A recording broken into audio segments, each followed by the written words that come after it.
I'm so nervous. I'm Emily. This is Ziggy.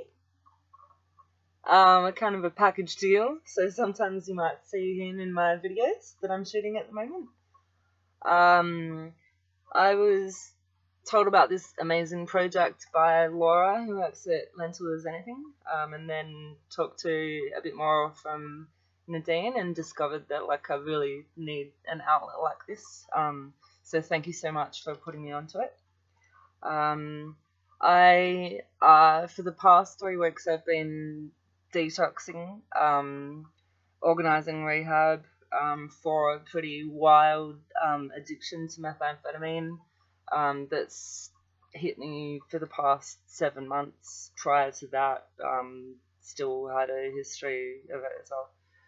But what happened was my ex-husband killed himself, and that started me not ever wanting to come down, ever, because it was too hard to deal with. A few weeks ago, I ended up ODing. Didn't really know that that's what was happening. Ended up taking more. Running out, actually. It was pretty grim. I didn't really care that if I was gonna be here the next day or not. Just really not dealing anymore. The next day I woke up after my body had just made me pass out. And I realized the severity of that. Realized that I needed help. I called up just a random rehab center that I searched. Guy answered the phone.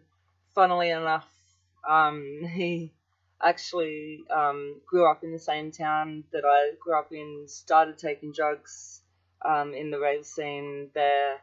Then obviously our stories just completely matched. Reaching out to him helped so much, so thank you so much, Nick. You're amazing.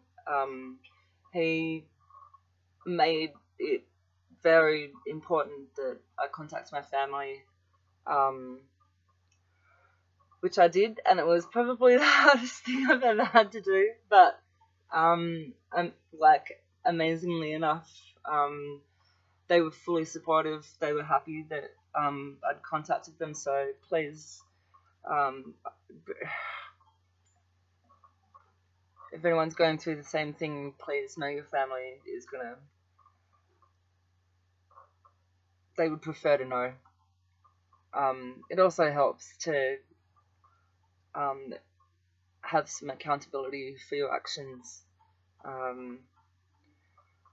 and it helps you sort of on the road to combating the addiction and stuff.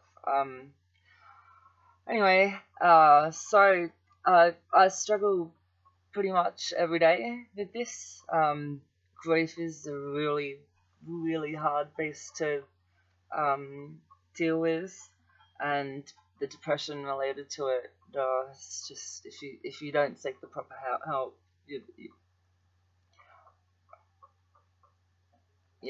I'll say no more about that. Anyway, on a lighter note, what's been happening is that for some strange reason, I'm a visual artist, right? I've always done visual art. I've never felt music was anything that I could get involved in. It just didn't seem because I hadn't really had the means to do it my entire life. I would look at all these brilliant musicians, and they've been playing guitar since they were little and everything. But what happened is that just with all the detoxing and just that huge epic come down, I seemed to find my blues. And so I started writing lyrics. I started discovering that I can scream. It's making me a lot braver combating the, I'm sure everyone gets it, the self-confidence that it takes to get up there and just share your words and just what comes out of your mind to an audience. And so I've been displaying some poetry that I've been doing. I've been working with some musicians to write some songs. And yeah, I couldn't be happier. Yeah, I still struggle with triggers every day. Just tonight, I've realised that I've gotten invited to no parties because I think that most people, you know, they want to party, they want to go get high, they want to, and they don't want the stress of having me around, knowing that I'm freshly rehabbing. Well, that's how it appears to me. I don't know. They probably have their own reason. But yeah. Anyway, I'd like to share something that I wrote. Just get it on my computer. Okay. This is. I feel a lot of things. So this is about when people like to tell me that I am too intense as a person. So yeah. Okay, ready, Ziggy? You ready? I'm ready. Oh, this is scary.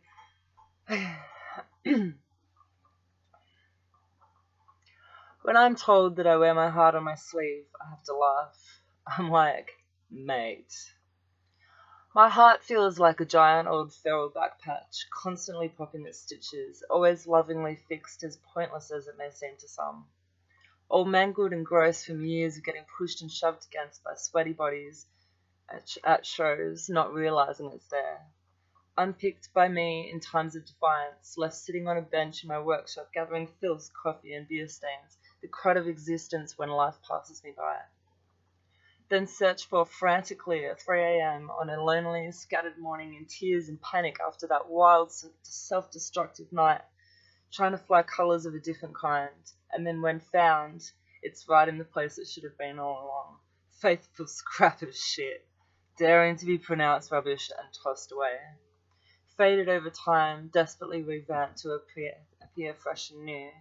Torn off completely and ripped in half by thieves and liars who were too stupid as to remove their own to stitch mine in place, then reworked by me into some Frankenstein beast of a thing, consisting of memories of some scraps lost forever, left behind or intentionally buried with the ghosts of my past, and some new bits and pieces donated by friends and lovers along the way.